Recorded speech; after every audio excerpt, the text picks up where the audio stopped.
Okay guys, back to the GSX-R 750, 1993 Kevin Schwantz Tribute. So today I'm actually starting to strip the decals off the plastics. So it's a kind of a tedious process.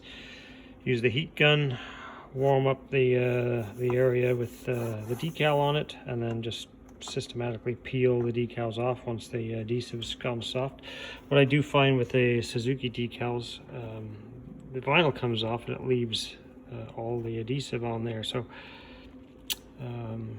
that's a bit of a pain in the ass, but I'll show you in a little bit how to get that off. I use a product called Super Decouper.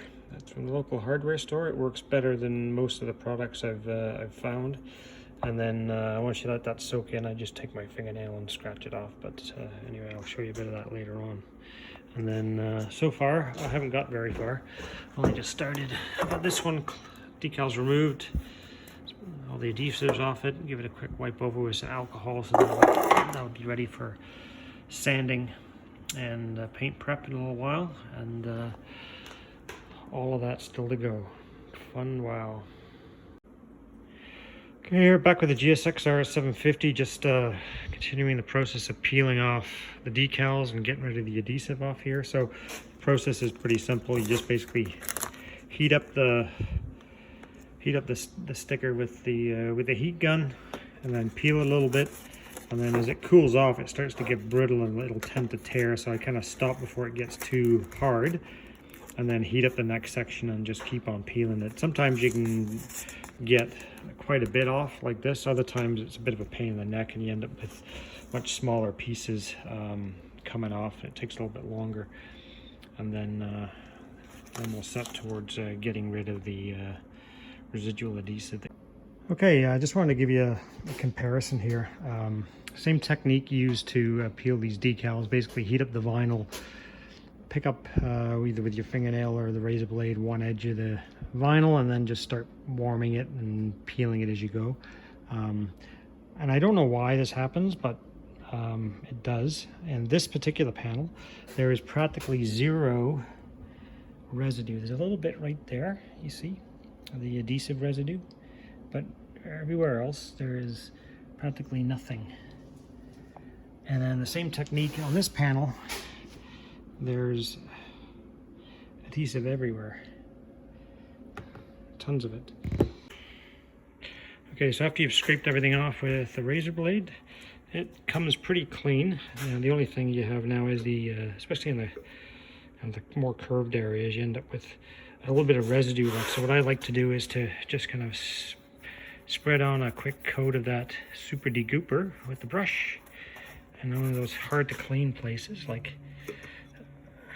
anything that's kind of concave or convex can be obviously difficult to get completely clean with a flat razor blade. But just a quick smear with this with the brush, get one more soak, and then I take some steel wool, and then you can just give it a good rub, and that'll take the last of the residue of the adhesive off, like that. And then once you've done that everywhere, I mean, it doesn't take it right off the panel. It just kind of breaks it up into smaller pieces. You don't actually end up with too much of it on the steel wool. But then once you take a rag, again, I would make sure the rag, this has got some of the Super Decouper on it, and then once you start to wipe that off, it'll come pretty clean. And then once you've done this, you take another rag with just regular isopropyl rubbing alcohol, and then clean it again, and that'll take the rest of it off. So it's that's the process that I go through. And I'm just starting to do some of the Bodywork. Doesn't need very much at all, which is good. So I stripped all of the decals off the tank, as well as all of the other panels that I showed you earlier. So the Suzuki decal is gone, And what you see here is just where, as I sand through the blue paint, so the blue paint was sprayed on top of the white paint at the factory.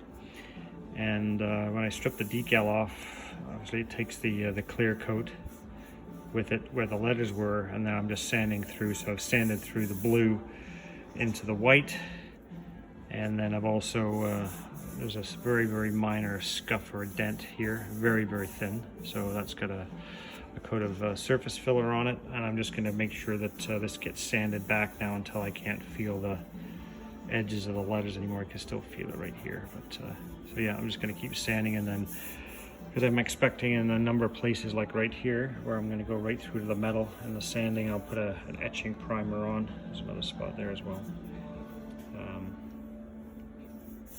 And then once that's on there, I'll use a high build primer on top of that. There's a tiny little dent, a very, very shallow ding on the top, so that's been filled as well. But aside from that, a couple of very minor, shallow sort of scrapes and scratches that went through into the ABS plastic. So this kind of looks worse than it really is by the time this surface filler gets sanded off. There won't be much on there at all, just enough to fill some of the deeper gouges. So that'll be next to sand. And just going to show you the product that I use here underneath the bench. So this is the surface filler I use. Evercoat Spotlight. It mixes easy, and it dries nice. Some of the other fillers I find they kind of get a bit sticky, but this one seems to, it sands really well. It sands easy. It's a good surface filler. I used to use there's like a stuff in a red tube. It's like a 3M product. I can't even remember if I have any left in here. Yeah, I do. This stuff. I used to use this for surface filler. The glazing spot putty, 3M. But it's not very good. Especially for actual stuff like this. It shrinks back so much. By the time you fill it and sand it and it dries, it shrinks, and then you've got to fill it again, and it shrinks, and you fill it again, and it's just dreadful. And over time, in some of they have this, if you fill like a crack in, or a gouge, I should say, not a crack, but a gouge, it'll shrink back to such, like if I was to use that on here, you think that it's done shrinking, and you get it all sanded and primed, and then you start to paint it, and then, you know, weeks and weeks later, the actual gouges start showing up because the filler is actually shrinking back into the gouge. So I've stopped using that stuff and moved on to this more professional grade stuff. So I'd highly recommend that. Okay, here we are back with the GSX-R tank again. Just put the second coat of primer on, and then this is kind of when you're able to start seeing some more imperfections there. There's a spot right there that needs to be sanded for sure, but aside from protecting, get ready for paint, it obviously kind of shows you where you might have a few other blemishes that you need to sand out. So usually what I'll do at this point is once it's dry, I'll put a light coat of red primer on there, and then just use that as a guide, so when I sand, I can see when the gray comes through. And then the other thing I like to do is I guess they call it back masking, so I kind of try to keep this peeled back a little bit at the edges, so same as here. It's not tight against the tank, and that way you end up with a much softer line where the primer ends, and you're not spending inordinate amount of time trying to make the edges smoother. It just seems to work a little bit better that way. So what I'm doing right here is I'm repairing this fender mounting tab. If you look at the other one here, you can see where they tend to deteriorate. This one at the top was kind of broken much more severely. So this whole section here was missing. So what I've done is I've used Plastex to repair it. And the Plastex kit comes with this kind of molding bar, they call it, and it's I don't know what it is. It's a plastic of some sort, and it gets very soft when you heat it up. So basically what I did is you heat it up with a heat gun. Heat gun sitting over there, and then once it gets hot, you use an existing tab. So I managed to stick it still here. I managed to use this one before this piece broke off it, and I molded the plastic modeling bar around this, and I pushed it into the hole. And then once it cooled off and got firm, I just peeled it off that one, and I transferred it over and stuck it on here. And then what you do is you use the powder and the liquid to build up some new ABS plastic in there. And you can see online on YouTube there's lots of videos on how you apply plastic, so I'm not going to go into a lot of detail on it. I've used it for many years and it works well. So then once it's dry, you basically just kind of carefully peel this off. I have to kind of push that out. I see it kind of coming away there. Hopefully I've left it to dry long enough. See, there we go. So there's the mold I made, which works pretty well. And then there's the repair. So basically I'll leave that for a day. There's the back side of it, if we can get to focus. And then you can just hit it with a Dremel tool and some sandpaper just to grind it to be smooth, and it'll be as good as new and just as strong. So now that this one is, I saw a crack in this one, which is why that's been taken off. So I'm going to use that again. It's kind of hard to do this and hold it at the same time. But basically you just stick that on there like that.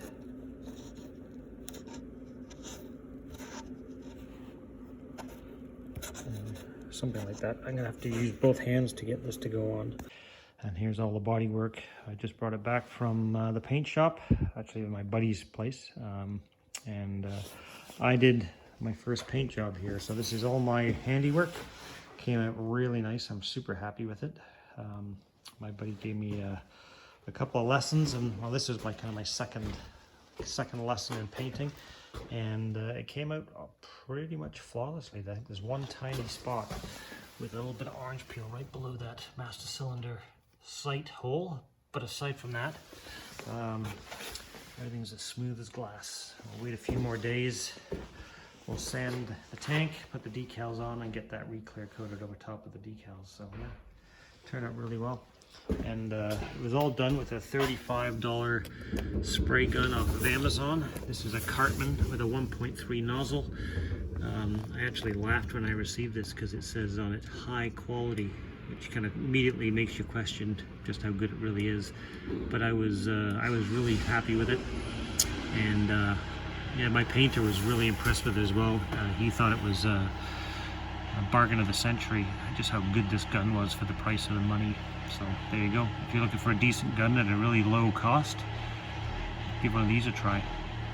Cartman, 1.3 millimeter, right off Amazon.ca.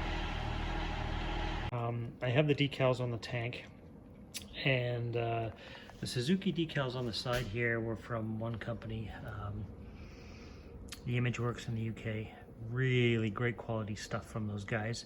The Pepsi is a general kit, a very generic kit. It's not made for one particular bike. It's just kind of a whole bunch of, you know, Pepsi decals and that kind of stuff for a Gamma actually, but it's like none of the stuff is pre-cut for Gamma fairings or anything like that. It's pretty generic. The only thing I'm not really super keen on with these is instead of being individual red and blue, so you can contour this quite nicely, and you've got minimal decal on the tank. It's actually an entire decal with the blue and the red, which is printed on there. So that's not the greatest. The other thing I found is that this color, this ink, because it's printed on, will actually come off with if you touch it with alcohol. So we have to be careful of that when we re-clear coat it. So I'm just going to put a warning label on here for my painter, because while I did the paint job on here, I'm just dropping this off at his house, and he's just going to re-clear it when he's clearing another vehicle. So I just don't want any solvent or alcohol on that decal. I'd just make a mess of it. And then I thought, well, just to be safe, I'll include another Pepsi decal. This is a kind of a spare one that I won't need, and you can stick that on another piece of metal and hit it with some clear coat just to make sure the clear doesn't react with that ink. Last thing we'd need is for it to be painting this tank again with clear coat and then have the red and blue just kind of, you know, smear off like a, you know, mascara in the rain or something like that. So I figure best to stick that little Pepsi decal on a piece of metal, spray some clear coat on it, and if it dries okay and doesn't run, we can go ahead and clear the whole tank. So I figure I better be safe than sorry. And then yeah, we'll see this again in a few more days. I'll drop it off today, and then we'll go from there. I did sand the tank as well before I put all these decals on, so she should be ready to go. So what I've started to do, obviously, is put the bodywork back on and started to add some of the decals. So these are all decals. It's a little tricky getting the windshield decal to line up with the fairing decal, because obviously they're so this decal kind of came up to about here and is folded over the back, and this decal comes down, you know, to about here. So depending on how far up or down you put it, each one will affect exactly how much of this is going to overlap. I got it pretty close, so it's not too bad. So I was pretty happy with that. And then we put a decal at the bottom there as well, and the number plate decals on the back.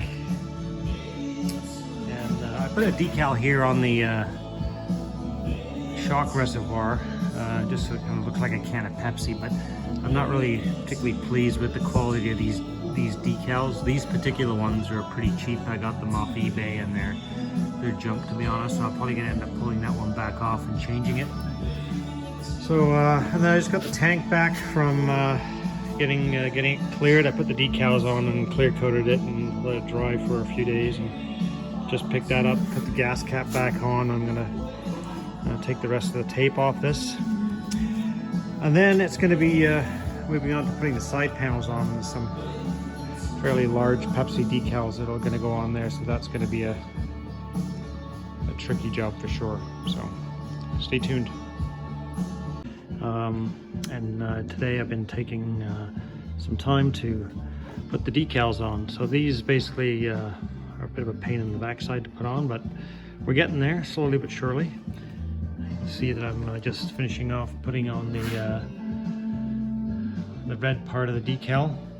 And this is a generic kit. It's not something that's meant specifically for the GSX-R. So it's taken a bit of creativity and trickery to get this thing to work. And here's the side that I finished first thing this morning. So it's come out okay. Getting to be pretty close to the look I'm after. So a few more decals to put on this part. I'm not sure what's going on here yet, but I may have to buy a kind of a heritage GSX-R 750, or the big R with the Hypersports on it to fit in with the theme. But there you go, just a quick update. It's coming along. So the only thing new on the GSX-R is the pillion seat, the passenger seat here. I just had it recovered in white. Just didn't like the way it looked with the black seat, and I haven't been able to find a solo seat cover anywhere. And the one, I think I did find one, but it was in rough shape, and they wanted an arm and a leg for it. So I decided this was just as effective, just to put it on a white vinyl cover on it.